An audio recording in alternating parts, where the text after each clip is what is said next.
Hello and नमस्कार दोस्तों, मेरा नाम है सूर्यदेव शर्मा और आज हम लोग इतिहास की अगली क्लास में बात करने वाले हैं जिसका नाम है वैदिक सभ्यता। दरअसल वैदिक जो शब्द है वो वेद से बना है और वेद का अर्थ होता है ज्ञान। ध्यान रखें, वेद एक संस्कृत का शब्द है और इसका अर्थ होता है ज्ञान। और ज्ञान की गंगा बहाने वाले जो थे वो थे आर्य। अब ध्यान रखें, आर्य कोई जाति सूचक शब्द नहीं है, ना प्रजाति सूचक शब्द है। इस प्रकार से शिक्षक कोई जाति नहीं होती है। शिक्षक एक प्रकार का भाषा सूचक है, जो शिक्षा प्रदान करता है वो शिक्षक हो गया। उसी प्रकार से आर्य नाम दे दिया गया क्योंकि ऐसा मानना है कि इन लोगों ने ज्ञान की गंगा कहां बहाई? भारत में। तो इसका जो अर्थ होता है वो होता है श्रेष्ठ। और श्रेष्ठ जो कहने वाले व्यक्ति थे या मानने वाले व्यक्ति थे, उनका नाम था प्रोफेसर मैक्स मूलर। दरअसल हड़प्पा सभ्यता के पश्चात जिस एक नई या दूसरी सभ्यता का प्रादुर्भाव हुआ भारत में, उसको वैदिक सभ्यता कहा गया। और यह वैदिक सभ्यता बहुत ही बड़े स्तर पर और एक लंबे समय तक टिकने वाली सभ्यता थी। हम इसको पढ़ क्यों रहे? क्योंकि इसका जो प्रभाव है वो आज भी है। हम इसमें देखेंगे कि हवन यज्ञ इसमें होते थे, उनका जो कल्चर था, रहन सहन था, जो वर्ण व्यवस्था थी, जो खान पान था, वो आज भी भारत में विद्यमान है। तो उसी प्रकार से जिस प्रकार से वो प्रक्रिया उस समय चला करती थी, यानी आज से बहुत लंबे समय पहले हम अगर बात करें इसकी, तो इसका समय काल माना जाता है 1500 बिफोर क्रिस्ट से लेकर के 600 बिफोर क्रिस्ट तक, यानी ईसा पूर्व तक। इतने लंबे समय तक, यानी 900 साल तक ये सभ्यता विद्यमान रही और धीरे धीरे फिर इसका चाहे परिवर्तन होता गया हो, चाहे ये नष्ट हो गई हो, क्या हुआ होगा, क्या प्रभाव इसका रहा होगा, ये हम लोग क्लास में अपनी पढ़ेंगे। दरअसल हमें इसकी जानकारी मिलती है ऋग्वेद से। एकमात्र ऐसा ग्रंथ है जिससे हमें इस काल के बारे में जानकारी मिलती है। अब इस ग्रंथ के बारे में हम लोग बात करेंगे कि क्या क्या सिस्टम इसमें रहा होगा। ठीक है, अब ये काल तो एक बहुत लंबा काल रहा है, राइट। बहुत ही लंबे समयांतराल के काल को हम लोग यूं ही तो पढ़ नहीं सकते हैं। उनमें कोई ना कोई डिफरेंट तो आया होगा, उनके रहन सहन में, उनके किसी प्रकार के कल्चर में। तो इसलिए इस इतने बड़े सिस्टम को, इस इतने बड़े वैदिक काल को दो भागों में बांट दिया गया। पहला हो गया ऋग्वैदिक काल, यानी प्री वैदिक, और दूसरा हो गया पोस्ट वैदिक, जिसको कहा जाता है उत्तर वैदिक काल। ऋग्वैदिक काल रहता है 1500 ईसा पूर्व, यानी बिफोर बीसी से लेकर के 1000 ईसा पूर्व तक, और दूसरा काल माना जाता है 1000 बीसी से लेकर 600 बीसी तक। इस काल का निर्धारण करने वाले जो व्यक्ति थे उनका नाम था विंटरनित्ज।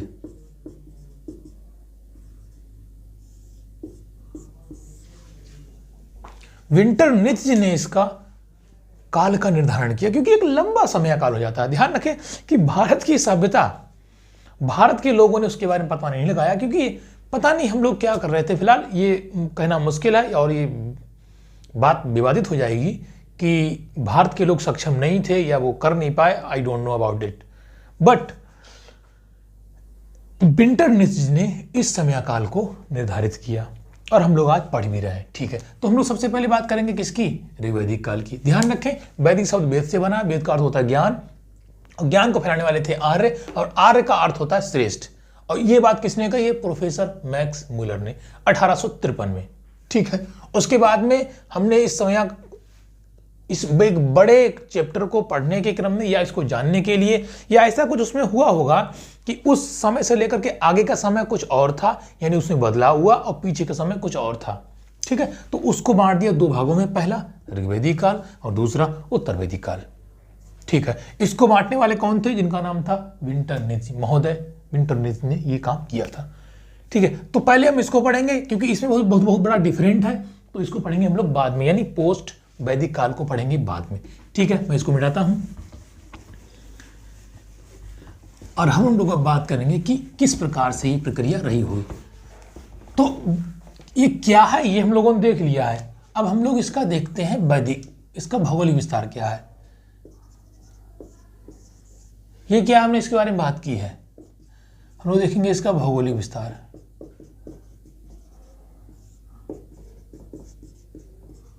और फिर हम लोग देखेंगे इसकी विशेषताएं। विशेषताओं हम लोग क्या देखेंगे, इनकी सोशल लाइफ, सामाजिक जीवन। फिर हम देखेंगे इनका पॉलिटिकल जीवन, पॉलिटिकल लाइफ। और फिर हम लोग देखेंगे इनका यानी धार्मिक, रिलीजियस। और फिर हम लोग इनकी बात करेंगे सामाजिक, राजनीतिक, धार्मिक एवं आर्थिक, इकोनॉमिक व्यूज करेंगे इनका कि इनका सिस्टम क्या रहा होगा। फिर हम लोग देखेंगे इनका प्रभाव।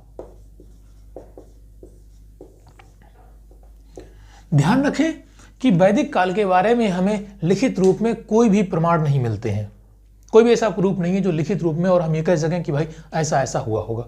ऐसा क्यों? क्योंकि शिक्षा का ज्ञान प्रचार प्रसार जब ये करते भी थे तो ये करते थे ओरल रूप में, यानी मौखिक रूप से वहां पर शिक्षा दी जाती थी। हम लोग सुनते हैं, बचपन से देखते हैं रामायण, महाभारत इत्यादि में कि मौखिक रूप से ऋषि मुनि अपना ज्ञान दूसरों को बांटते थे और उस ज्ञान की गंगा वहां से बहते बहते बहते बहते आगे तक प्रचारित या प्रसारित होती गई। और जब लिपि का ज्ञान हम लोगों को हुआ तो हम लोगों ने उसी ज्ञान को लिपिबद्ध कर दिया, जिनको हम लोग कहते हैं आज वेद। और वेद कितने माने जाते हैं हमारे यहाँ पर? 4। देखिए चारों वेद, जैसे मान लीजिए हमारा पहला तो होता है ऋग्वेद, हमारा सामवेद आता है, हमारा यजुर्वेद आता है और फिर हमारा अथर्ववेद भी आता है।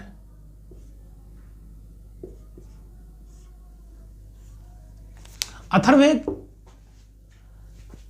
मतलब ये चारों वेद मौखिक रूप में से ही लिखे गए हैं, लेकिन सबसे प्राचीन हमारा जो वेद है वो है ऋग्वेद। इसमें 10,580 ऋचाएं हैं और 10 मंडल हैं। 2 मंडल से लेकर के 2 से लेकर के 7 तक सबसे प्राचीन माने जाते हैं, जबकि 1 मंडल और बाद के 9, 10, 8, 9, 10 ये माने जाते हैं नए। ऐसी ऐसी चीजें इसमें लिखी गई हैं। हम लोग सब इसका विस्तार से अध्ययन करेंगे, डोंट वरी। ठीक है, तो हम पहले बात करते हैं इसके भौगोलिक विस्तार की। भौगोलिक विस्तार के अंतर्गत क्या होता है कि बहुत से लोग पहले तो इनके उद्भव की बात करते हैं कि इनका उद्भव भारतीय है या विदेशी है। ये बहुत से विद्वान ये मानते हैं कि ये विदेशी रहे होंगे, जिसे उनमें से सबसे प्रमुख माने जाते हैं professor Max Muller. Professor Max Muller मानते हैं कि ये मध्य एशिया से आए हैं। मध्य एशिया में एक जगह जिसका नाम है बोगजकोई। मध्य एशिया का मतलब है ये जो, अगर हम क्षेत्र की बात करें तो ये ईरान की बात कर रहे हैं। अब ईरान में बोगजकोई क्षेत्र से ये आए हुए हैं। प्रोफेसर मैक्स मूलर ने ऐसा सिद्ध करने का प्रयास भी किया है और मेरे ख्याल से भारतीयों के भी अधिकांश विद्वान इस बात से सहमत भी हैं कि ये मध्य एशिया से आए होंगे, जिसे बैक्टीरिया क्षेत्र भी कहा गया है। इनका मानना है कि जिस प्रकार का कल्चर, जिस प्रकार की संस्कृति का प्रयोग उस क्षेत्र में होता था, उसी प्रकार की संस्कृति का प्रचार प्रसार इन्होंने भारत में आकर के किया और ये पाकिस्तान के क्षेत्रों से होते हुए और भारत में इन्होंने प्रवेश किया। उस समय का तो भारत ही मानेंगे हम पाकिस्तान को। तो दूसरी तरफ उद्भव की अगर हम बात करें और भौगोलिक विस्तार की अगर हम बात करें तो उसमें सबसे आंध्र प्रदेश आता है।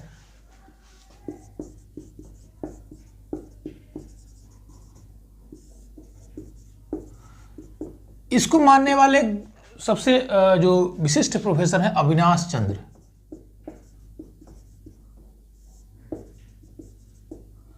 डॉक्टर अविनाश चंद्र ने माना है कि ये लोग सब सैंधव प्रदेश के निवासी थे और ये जो निवास का क्षेत्र है ये है 7 नदियों का क्षेत्र। 7 नदियों का क्षेत्र। 7 नदियों में क्षेत्र का कौन कौन सा मान सकते हैं हम लोग? जैसे कि मैं कुछ नदियों का नाम लिख देता हूं यहां पर, जैसे कि सतलज, इसे सतुद्री भी कहा जाता था, सरस्वती और झेलम भी है,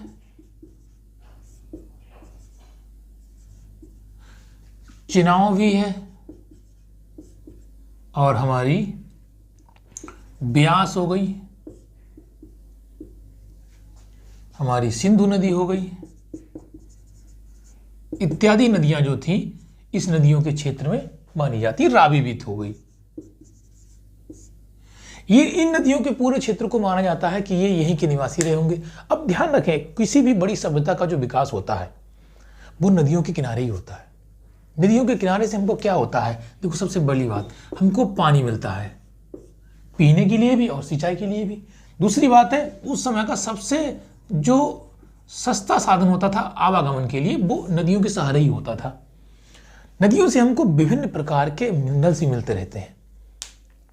आप देखेंगे कि सोने की जो, चांदी की जो चीज़ें छानी जाती थी वो ररक ररक के कहीं से आती होंगी और उनको उसमें छान छान के निकाला जाता होगा। धातुएं भी प्राप्त होती थी, मिनरल्स भी प्राप्त होते थे। दूसरी बात यह है कि उनके किनारे जंगल होता था और जंगल से हमको विभिन्न प्रकार की वस्तुएं प्राप्त होती थी। यानी हमारे लिए संसाधन युक्त क्षेत्र होते थे।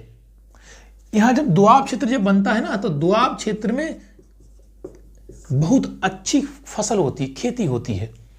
इस कारण आप देखिए कि जितनी बड़ी बड़ी सभ्यताएं हैं वो मूलतः नदियों के किनारे होती। जैसे कि दिल्ली यमुना नदी के किनारे बसा हुआ है, लखनऊ देखिए संगम है, मतलब इलाहाबाद तो संगम बना हुआ बिल्कुल, सारी नदियां निकल। उत्तर प्रदेश के क्षेत्रों में जो गंगा बह के गई हुई है उसके किनारे के सभी क्षेत्र विकसित हैं, चाहे वो कोई सा भी हो। सिंधु नदी के किनारे पाकिस्तान का लड़काना क्षेत्र हो गया है, ये सब मोंटगोमरी क्षेत्र हो गया, ये सब विकसित अवस्था में है क्योंकि मोहनजोदड़ो लड़काना क्षेत्र और हड़प्पा मोंटगोमरी क्षेत्र ये सब सिंधु नदी के किनारे, रावी नदी के किनारे उपस्थित थे। बहुत अच्छे तरीके से इनका विकास हुआ। उसी प्रकार से 7 नदियों का क्षेत्र माना जाता है। अच्छा, तिलक साहब ने माना है कि ये लोग तिब्बत के निवासी थे, लेकिन जो वर्तमान में जो मान्यता है वो ये है कि जो प्रोफेसर मैक्स वेलोर साहब ने कहा है कि ये सब मध्य एशिया से आए हुए थे, तो ऐसा सभी का मानना हो गया है। कुछ लोग मानते कि ब्रह्मवर्त प्रदेश से थे, कुछ लोग मानते ब्रह्मर्षि प्रदेश से थे। तो लेकिन ये सब जो क्षेत्र थे ये सब भारत में ही थे, सिवाय किसको छोड़ के? मध्य एशिया को, यानी बोगज को के क्षेत्र को छोड़ करके बाकी सभी लोग ये मानते हैं कि भारत के निवासी ही वो रहे होंगे। ठीक है, हम लोग बात करते हैं अब आगे की। हम लोग थोड़ी सी इनकी सोशल लाइफ की बात करते हैं। सोशल लाइफ का सिस्टम इनका क्या था? सोशल लाइफ का मतलब सीधा से ये हो गया कि हम जिस प्रकार से रहते हैं, हमारा रहन सहन है, आवागमन है, खान पान है, इस प्रकार से ये किस प्रकार से रहते होंगे आज से लगभग 3000 या 3500 साल पहले, किस प्रकार की इनकी व्यवस्था रही होगी। तो अगर हम सामाजिक जीवन की बात करेंगे,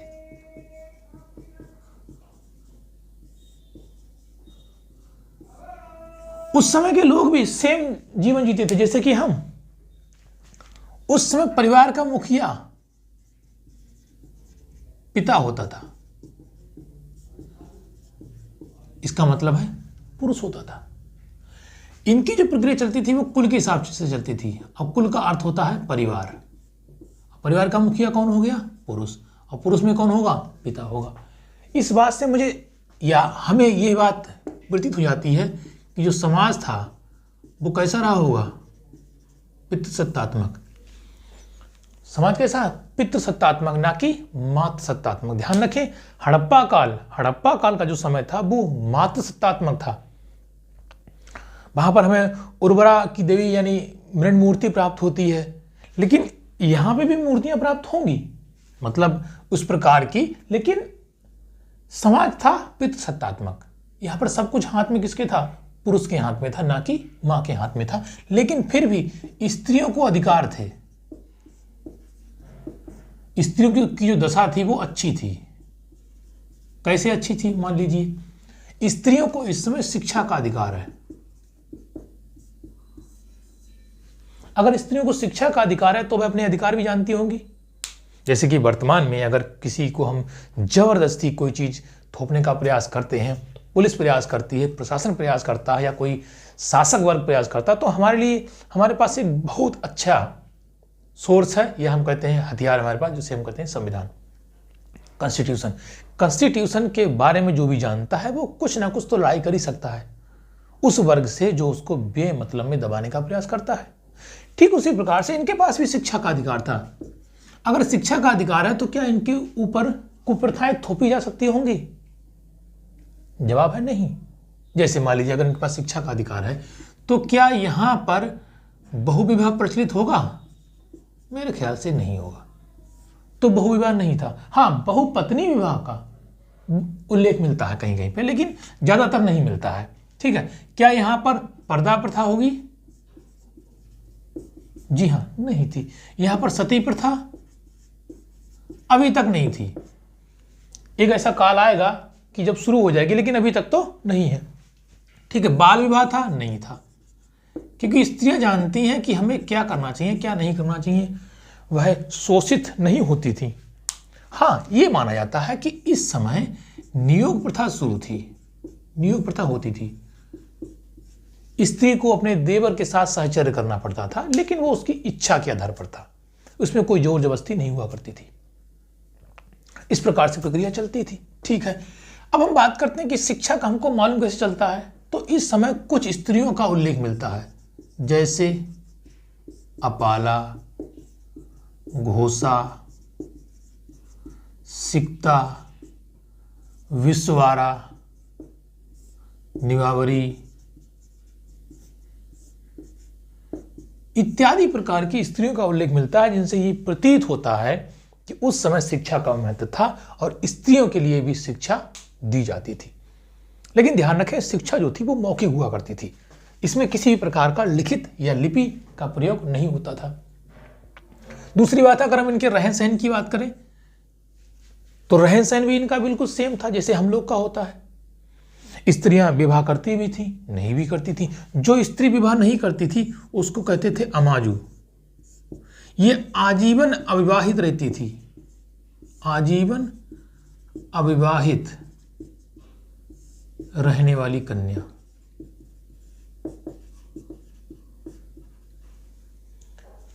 अगर आजीवन अविवाहित रह सकती है, शिक्षा उसको प्राप्त है, तो विवाह अपनी मर्जी से भी होते होंगे और बिना मर्जी के भी होते होंगे, जाहिर सी बात है। तो चलो ठीक है, पहले इसकी बात करता हूं मैं। आजीवन अविवाहित रहती थी, दहेज प्रथा भी नहीं थी, दहेज प्रथा नहीं होती थी। हाँ, लेकिन स्त्री को जो धन दिया जाता था विवाह के समय, उसको कहते थे बहतू। बहतू जो था वह एक प्रकार का कन्याधन था और उस पर स्त्री का अधिकार होता था। उस पर अधिकार किसका है? स्त्री का अधिकार है। इसका मतलब वह उस धन को अपने लिए अपने प्रकार से इच्छा अनुसार यूज कर सकती थी। ठीक है, दूसरी बात, इसमें दो प्रकार के विवाह थे। दो प्रकार के विवाह का उल्लेख मिलता है। पहला मिलता है अनुलोम विवाह और दूसरा मिलता है प्रतिलोम विवाह। अनुलोम विवाह का मतलब हो गया कि उच्च वर्ण का पुरुष और निम्न वर्ण की स्त्री,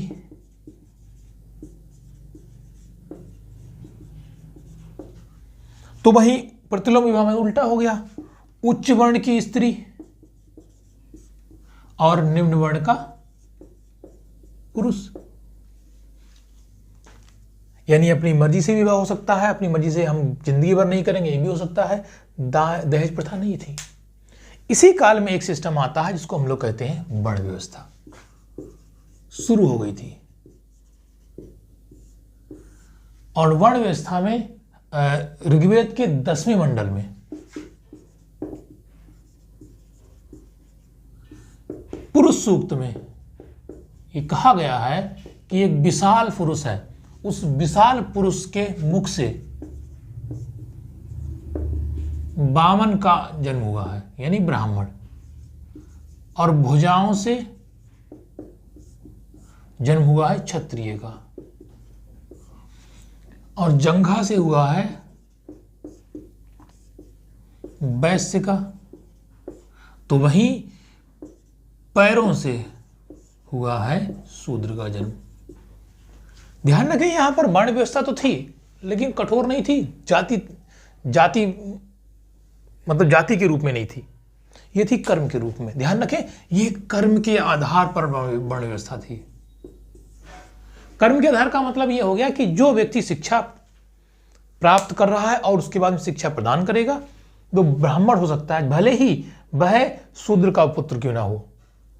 तो वहीं जो सिपाही बनेगा, यानी जो क्षत्रिय धर्म निभाएगा, जो रक्षा करेगा देश की, फिर वो चाहे किसी भी वर्ण में क्यों ना जन्मा हो, वो क्षत्रिय कहलाएगा।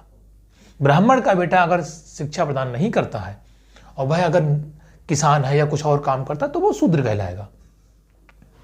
क्षत्रिय का बेटा अगर व्यापार में अच्छा है और उसको व्यापार अच्छी तरीके से आता है, इकोनॉमिक्स उसने अच्छे से पढ़ी है, तो वो वैश्य कहलाएगा, भले ही वो बेटा किसका, क्षत्रिय का है। ऐसे उल्लेख किए गए हैं जो ये बताते हैं कि कर्म के आधार पर उस समय जाति व्यवस्था थी, ध्यान रखें। लेकिन ये उत्तर वैदिक काल में, यानी 1000 ईसा पूर्व में जाकर के ये एक अजीब प्रकार की हो गई, यानी इसको फिर जातिगत आधार पे विस्तारित कर दिया गया। ठीक है, आगे की बात करते हैं हम लोग, इनकी खान पान की बात करते हैं। चलो ठीक है, खान पान में शाकाहारी मांसाहारी दोनों थे।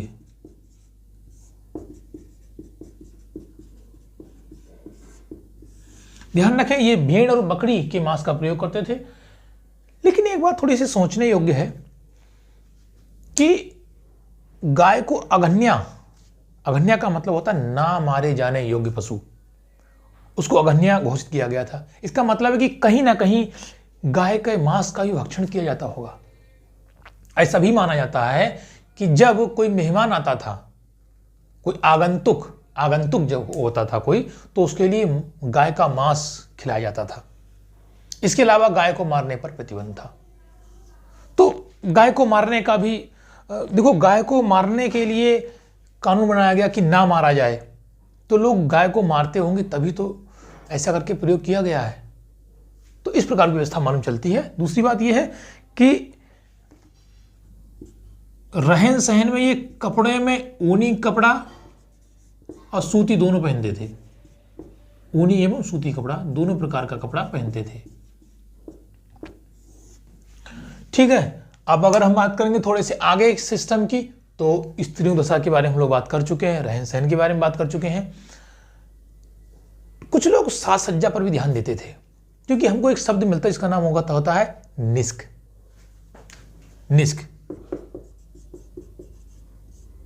निष्क का मतलब होता है सोने का आभूषण। ध्यान रखें, इसी से एक मिलता जुलता शब्द आता है नप्त्र। नप्त्र का मतलब होता है चाचा चाची, नाना नानी, दादा दादी। इसका मतलब ये हो गया कि इस समय की जो सामाजिक व्यवस्था थी, जो लोग रहते थे वो आपस में मिलजुल कर रहते थे, यानी संयुक्त परिवार की व्यवस्था हमको दिखाई यहां पर देती है। ठीक है, सामाजिक व्यवस्था के अंतर्गत हम लोग इतनी सी बात करते हैं, फिर हम लोग बढ़ते हैं अब आगे। ठीक है, दास प्रथा का भी कहीं कहीं पर उल्लेख मिलता है, लेकिन दास प्रथा उस प्रकार से नहीं थी जिस प्रकार से यूनान में थी, क्योंकि बहुत ही बुरी तरीके से दासों को रखा जाता था, बेड़ियों में बांधकर खाना नहीं दिया जाता। भारत में ऐसा कुछ नहीं था। भारत में सामाजिक रूप में बस नॉर्मल दास प्रथा थी।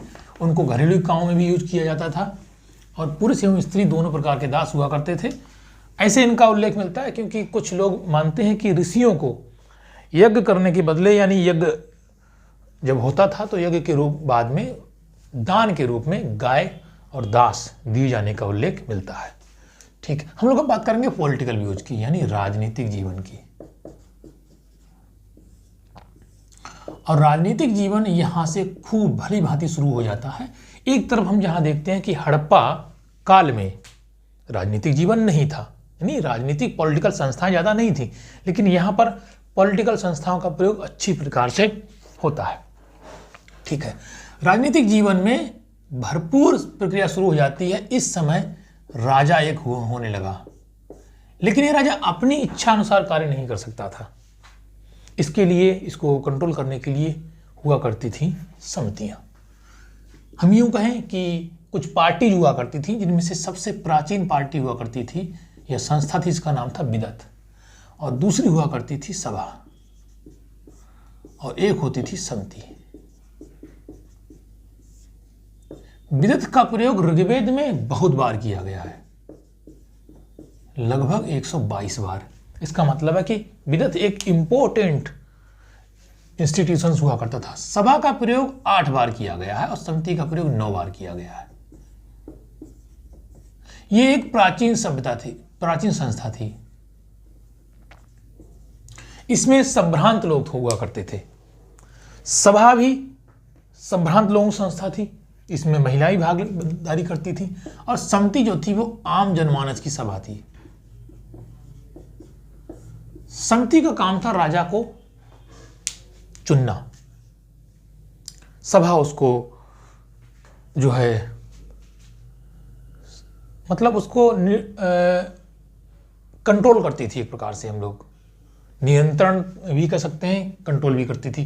तो इस प्रकार से इनकी राजनीतिक जीवन की कहानी शुरू हो जाती है। ध्यान रखें, राजा अपनी इच्छा अनुसार कार्य नहीं कर सकता था और ना ही राजा किसी प्रकार का जबरदस्ती कोई टैक्स वसूलता था।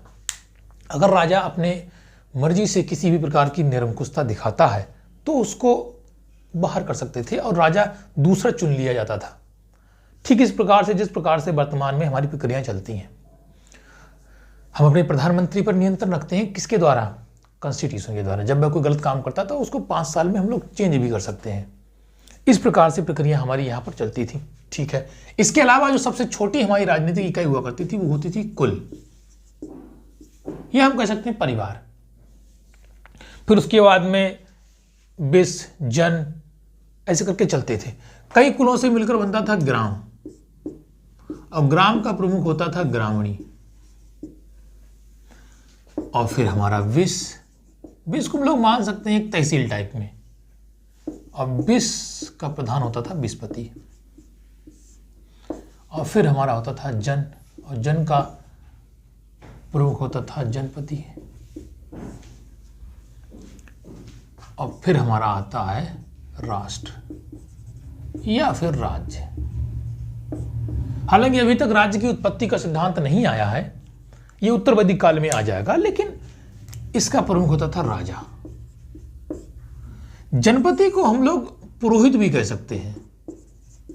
कभी कभी जनपति ना होकर के ये अपने क्षेत्रों को पुरोहित के हाथ में दे देते थे। राजा के बाद में जो नंबर आता है वो पुरोहित का ही आता है।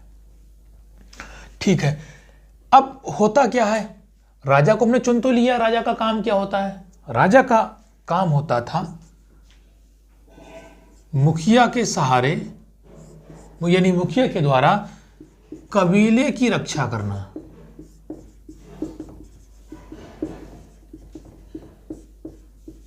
क्या है इसका प्रमुख काम? कबीले की रक्षा करना। और कबीले की रक्षा तो ये करेगा, लेकिन करेगा किससे? कबीले की रक्षा करेगा तो उसके लिए कुछ थोड़ा बहुत टैक्स चाहिए, नहीं चाहिए? तो उस समय बलि नामक एक कर चलता था। ध्यान रखें, ये बलि नामक कर इच्छानुसार था। इच्छानुसार बलि दे सकते थे, यानी कर दे सकते थे, और ये भोग के रूप में, यानी एक हिस्से के रूप में चला करता था, बाकी कुछ अर्थ से अलग नहीं होता था। तो उसी प्रकार से लास्ट में क्या, थोड़े दिनों बाद, यानी लास्ट में विदत भी समाप्त हो जाती है, सभा समिति का प्रभाव कम हो जाता है और धीरे धीरे करके राजा जो होता है वो निरंकुश हो जाता है। और उत्तर वैदिक काल में हम लोग देखते हैं कि राजा एक प्रकार से निरंकुश हो गया है, जबरदस्ती कर वसूलता है।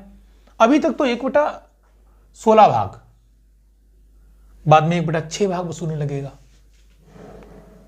इस प्रकार से प्रक्रिया चलिए ठीक है, मैं अब इसको प्रक्रिया खत्म करते हैं और बात करते हैं हम लोग आगे की। हम देखेंगे कि इसमें हमारे लिए दशराग युद्ध का भी उल्लेख मिलता है। दशराग युद्ध, चलो ठीक है, थोड़ी सी बात कर लेते हैं हम लोग। दशराग युद्ध जो था वो रावी नदी के किनारे लड़ा गया था। उसका रीजन ये था कि जो राजा भरत थे उन्होंने विश्वामित्र को उनके पुरोहित वर्ग, जो उनका पुरोहित पद था, उसको उन्होंने निकाल दिया। वो इस बात से नाराज हो गए।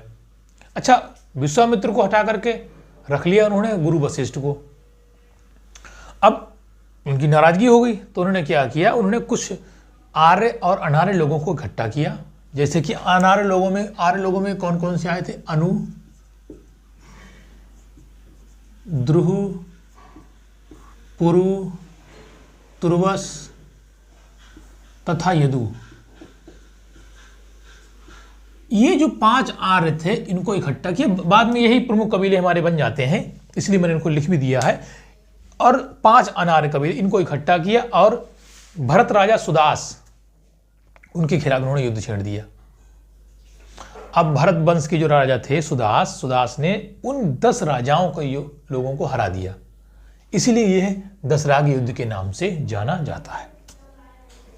ठीक है, विश्वामित्र वो तीसरे मंडल में उन्होंने एक बहुत ही हमारे समय वर्तमान में चलता है, क्या नाम उसका, गायत्री मंत्र की उन्होंने रचना की है और काफ़ी प्रमुख माने जाते हैं। चलिए ठीक है, हम आगे बढ़ते हैं और बात करते हैं इनके धार्मिक जीवन की।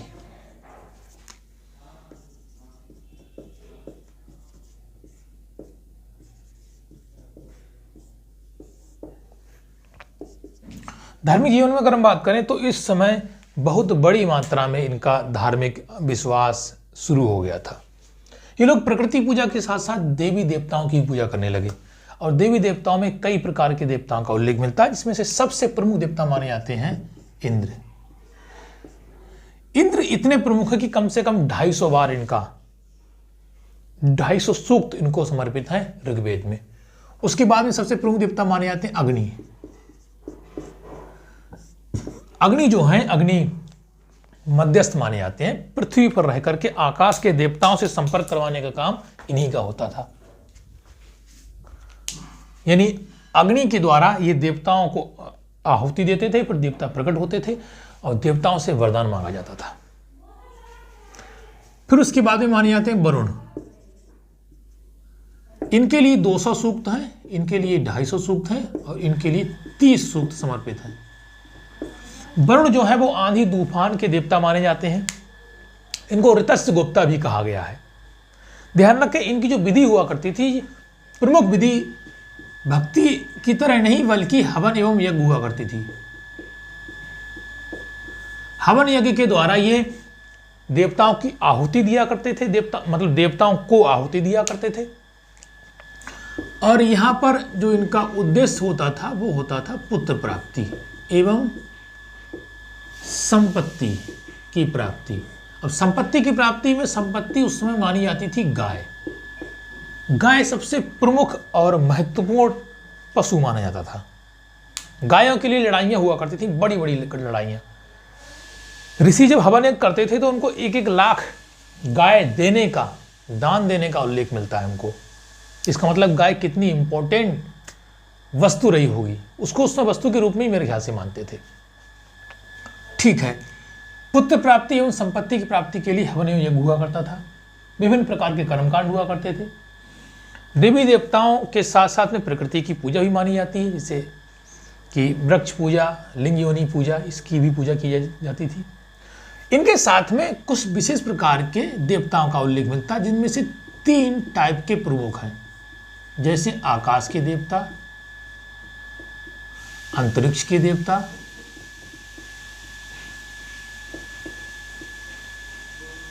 और फिर आ जाते हैं हमारे पृथ्वी के देवता।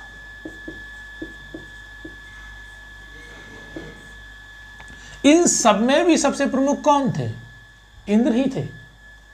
और इंद्र को बरसात का देवता भी कहा गया है, इनको पुरंदर भी कहा गया है। इंद्र को पुरंदर की भी संज्ञा दी गई है। इनको दुर्गों को भेदने वाला कहा गया है और ये आर्यों के सबसे प्रमुख देवता हैं यहाँ पर। बाद में ये उत्तरवैदिक काल में इनका जो है, इनकी थोड़ी सी वैल्यू कम हो जाएगी, धीरे धीरे करके प्रजापति आ जाएंगे। ठीक है, तो